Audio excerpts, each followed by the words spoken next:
بسم الله. في الفيديو ده هنشرح الاوتوبوتس في لغة سي بلس بلس اللي هي السي اوت لو انت عرفت قبل كده.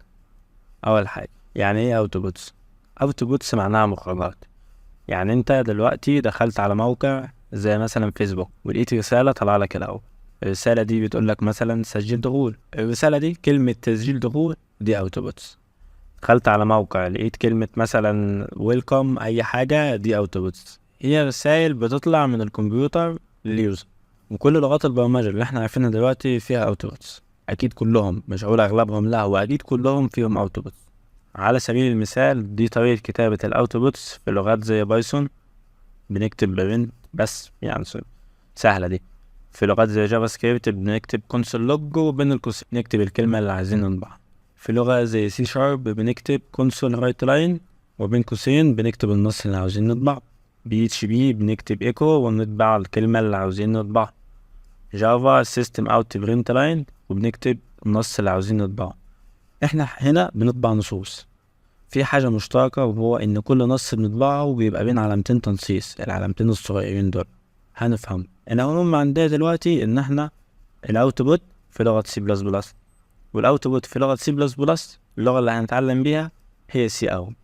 كلمة سي اوت، السي جاية من سي بلس بلس والاوت جاية من اوتبوت. بنكتب سي اوت وبنكتب علامتين اصغر من اللي هما بتلاقيهم في شيفت واو في الكيبورد، وبعد كده بنكتب اللي احنا عايزين نطبعه ايا كان هو ايه بقى، رقم، نص، ايا كان، وفي الاخر نحط سيميكول. ما ينفعش تنسى السيميكول، دي في نهاية كل سطر، ما ينفعش ننساها. احنا ممكن نطبع نصوص بس، لا احنا ممكن نعمل سي اوت ونفس علامتين الاصغر من ونروح كاتبين رقم، اي رقم انت عاوزه، وبرضه في النهاية سيميكول. كمان احنا ممكن نعمل جوه السي اوت دي عمليات حسابية. يعني انا لو كتبت سي اوت علامتين اصغر من 5 مثلا زائد 20 فهيطلع لي 25، 10 زائد 20 هيطلع لي 30، 5 في 6 هيطلع لي 30. انت فاهم؟ هو هيعمل عمليات حسابية. لو فاكر فاحنا قلنا ان هو بيعرف يعمل عمليات حسابية. بس كده؟ لا مش بس كده. السي اوت دي ليها قواعد وليها طرق كتابة مختلفة هنعرفها كلنا واحنا بنكتبهم عملي. بين على الكود وانا افهمك كل حاجة.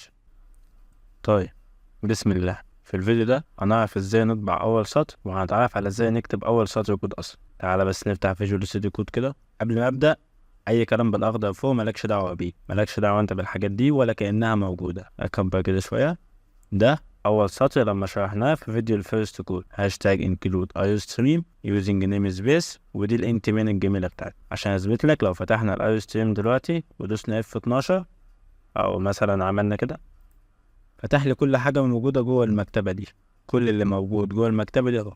بص، هنلاقي هنا السي ان، السي اوت، السي اير، السي لوج، كله. ما تركزش في الحاجات دي، ده بس للعلم مش اكتر. عشان اطبع اول سطر كود قلنا بنعمل ايه؟ قلنا بنكتب سي اوت علامتين اصغر من، ومثلا انا عايز اطبع كلمه توب في الاخر، ما تنساش السيمي كود. تمام، نعمل رن للكود اهو، طبع لي توب. تمام، للسي اوت زي ما قلنا كمان ان احنا هنا عادي نحط عملية حسابية. يعني عادي نحط رقم، عادي نحط مثلا 10 مثلا في 10 عن الكود بتاعنا طبعا لمية.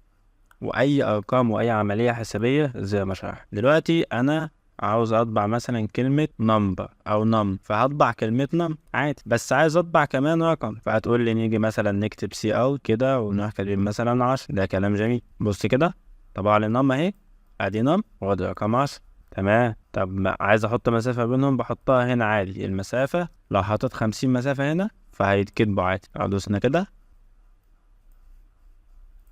طب انا كده كل ما هاجي اطبع حاجة هكتب سي اوت؟ لا، احنا ممكن نشيل دي كده مثلا، نمسح السي اوت ونختصر السطر ده، ناخده كنترول اكس ونحطه هنا، نكتب علامتين اصغر من تاني وحط اللي انت عايزه. يعني انا هكتب علامتين اصغر من كمان، وهحط مثلا نص، والنص ده مثلا كلمة توب. لو دي دلوقتي عملت رن، طبع لي نم اللي هي اول واحدة، وبعدها طبع لي رقم 10، وبعد كده طبع لي كلمة توب. طب هما هنا مطبوعين جنب بعض، انا مش عايز كده، انا عاوزهم يكونوا جنب بعض، عاوزهم يكونوا قصدي تحت بعض. اعملها ازاي؟ قال لك سهل. انت بتيجي هنا، تمام، كتبنا نم، حلو، انا عايز اللي يطبع بعد نم يبقى تحت مش جنب، فقال لك بكل بساطة علامتين اصغر من، ونكتب كلمة end ال بس. end line دي معناها end line نهاية السطر. لو انا جيت بعدها ورحت كتبت اي حاجة تانية، مثلا عايز اطبع رقم 10 واحنا دايسين هنا رن الكود، طبعا نم في سطر وطبع رقم اي حاجة. ده كمان انت مثلا لو دي متشالة خالص معانا وعملنا السي اوت التانية هنا تحت مثلا، وعملنا السي اوت الرقم مثلا 100، وجيت هنا عاوز اعمل كده رن للكود، ركز كده، عمل لي النم واللي بعدها على طول عمله في السطر اللي بعد. دي الطريقة الوحيدة اللي بنزل بيها سطر. قال لك لا بص، لو انا عاوز اضرب مثلا هنا 100 زي ما احنا تمام، عاوز انزل سطر، قال لك عندي طريقة، والطريقة دي هي الباك سلاش ان. الباك سلاش ان يعني ان اجي هنا فاخر السترنج واكتب باك سلاش ان، كده اللي هيتكتب بعدها هينزل. الباك سلاش ان ما ينفعش نحطها هنا، كده غلط. قال لك الباك سلاش هنا مكانها غلط. الباك سلاش ان بتتحط جوه ايه؟ تمام، نجرب برضه مكانها غلط. الباك سلاش ان بكل اختصار هي بتتحط بداخل السترنج، بداخل الكيرلي براكتس دول. نيجي هنا نروح حاطين باك سلاش ان. لو جيت دلوقتي انا دوست على ران كود، فراح طبع لي النم وطبع لي 100 في السطر اللي بعدها. طب عندي حاجة تانية غير الباك سلاش ان، عندي باك سلاش تي. كل دي بتاعتي ايه؟ اقول لك بص، باك سلاش تي دي معناها ان انا بسيب مسافة. هي معناها مسافة، هي معناها مسافات. يعني انا دلوقتي جيت باك سلاش تي دي وحطيتها هنا، هل انا سايب مسافات بينهم؟